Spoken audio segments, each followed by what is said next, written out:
दलिदिला दंता जनकर शोचनीय मृत्यु होता बेले अन्य जड़े दंता हाथी कबलू खसी पलाई एमती हृदय विदारक घटना देखा मिली जाजपुर जिला बड़चणार बैरी रेंज अधीनस्थ शालापड़ा पंचायत चारिगछिया आदिवासी साहिर दुल्लो बिंधाणी पुओ रवि बिंधाणी बयस 32 वर्ष और तांको सांग टीपू हेम्रम सकाळे शौच पाई निकटस्थ पड़िया को जाइथिया बेले खाद्य अन्वेषण जंगलू खसी पलाई आसथिबा दंता हाथी हाबुड़े पड़थिले। टीपू दंता कबलरू अल्पके खसी पलाई आसथिबा बेले रवि को दंता कचाड़ी दଳି ଦେଇଥିବାରୁ घटनास्थल तांकर मृत्यु होईछि। बैरी फरेस्टर माणिक मुंडा घटनास्थल में पहुंची शव जबत करने सहित व्यवच्छेद पर पठाई अधिक तदंत जारी रखिছে। किछि दिन हेब बैरी शालापड़ा पारिया समिया अंचल हाथी उपद्रव बढ़ी चली। बड़चना विधायक अमर नायक बड़चना गोष्ठी स्वास्थ्य केन्द्र में पहुंची परिवार वर्गों को सांत्वना देवा सह तुरंत बैरी डालीझोड़ा वनांचल अधिकारी को सरकारी साहाय्य करने को निर्देश देइछन्ति।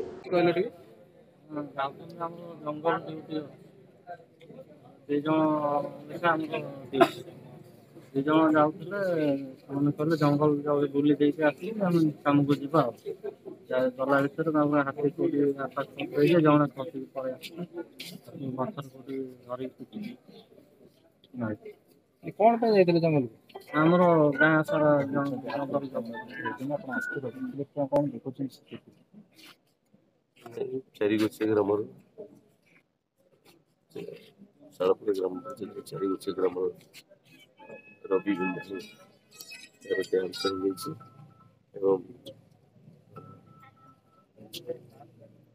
मो पाखे खबर अच्छी सका सका प्राय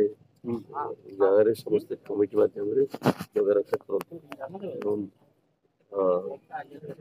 फरेस्टर कथा रेंज अफिसर कथा जहाँ मुझे वार्निंग को आगे दि जाता पूर्व से बचापी हाथी चल प्रचल अच्छी सुधा तीनो हाथी से मुवमेंट अच्छी गतागत चली से एरिया तीनो हाथी प्रेजेंस अच्छी जहाँ रेंज अफिसर मत बड़चणार प्रताप राउतराय रिपोर्ट आम टीवी।